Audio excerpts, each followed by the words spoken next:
Hi అండి, నా పేరు డాక్టర్ రంజిత్ పారుపల్లి.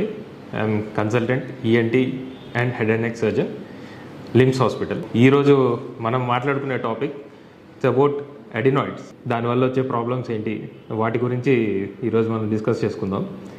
అడినాయిడ్స్ అనేది ముక్కు వెనకాల ఉండే గడ్డలు. సో అందరి పిల్లల్లో వస్తాయంటే మోస్ట్లీ ఉంటాయి, బట్ పెద్దగా ఏమి ఇంటర్వెన్షన్ లేకుండానే అవన్నీ తగ్గిపోతూ ఉంటాయి. ఒక అరౌండ్ 12 years ఆఫ్ ఏజ్ వరకు పిల్లల్లో ఎక్కువగా ముక్కు బంద్ అవ్వడము, ముక్కు నుంచి గాలి వెళ్ళకపోవడము, నోట్తో గాలి పీల్చుకోవడం, ఎక్కువగా దగ్గు, జలుబు, ముక్కు గారడం, అండ్ మెయిన్గా గురకలు పెట్టడము, రాత్రి పడుకున్నప్పుడు చెవు నొప్పి అనడము, చెవులో నుంచి చీము రావడము, ఇవన్నీ అడినాయిడ్స్కి రిలేటెడ్గా ఉంటుంది అనమాట. ఇలా ఎవరికైనా పిల్లలకి సిమ్టమ్స్ అలా ఉంటే ఇమీడియట్గా ట్రీట్ చేసుకోవాల్సి ఉంటుంది. ఈ పెయిన్లెస్ ఉంటాయి, కానీ these are the most dangerous signs. ఇమీడియట్గా ట్రీట్ చేసుకుంటే సర్జరీస్ ఇట్లాంటి వాటి వరకు వెళ్లకుండా మెడికల్ ట్రీట్మెంట్తోనే జరిగిపోతుంది. డయాగ్నోసిస్ పార్ట్ ఎలా ఉంటుందంటే ఎక్స్రే చేసుకొని చూసుకోవడము.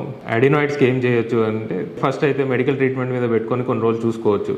ఒకవేళ పేషెంట్ రెస్పాండ్ అవుతున్నాడు, అంతా బాగుంది అనుకుంటే మెడికల్ ట్రీట్మెంట్ మీద కంటిన్యూ చేసుకోవచ్చు. పేషెంట్ రెస్పాండ్ అవ్వట్లేదు, మనం ఎంత మెడికల్ ట్రీట్మెంట్ ఇచ్చినా సర్జికల్ ట్రీట్మెంట్ సైడ్ కూడా మనం ఆలోచించుకోవచ్చు. సర్జరీ చేస్తే పేషెంట్ కి ఇమీడియట్ రిలీఫ్ వస్తుంది అనమాట. నోస్ నుంచి బ్రీతింగ్ తీసుకోవడం, ఫ్రీ అయిపోవడం, కంప్లీట్ గా ఫ్రీ అయిపోవడం. సర్జరీ చేయించుకుంటే సేఫా, సర్జరీకి భయపడి ఒక 1-2 years అట్లే ఆపేస్తే యూజువల్ గా గ్రోయింగ్ ఏజ్ లో వీళ్ళ ఫేస్ అండ్ బాడీ పైన కూడా గ్రోత్ ఎఫెక్ట్ పడుతుంది, ఒకవేళ వాళ్ళు ముక్కు నుంచి బ్రీతింగ్ తీసుకోకపోతే.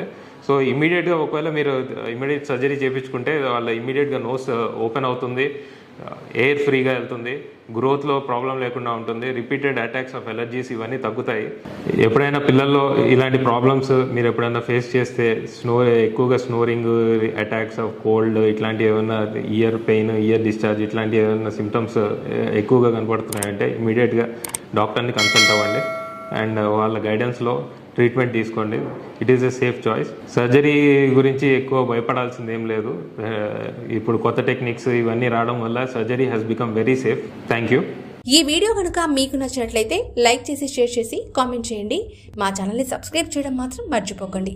Thanks for watching.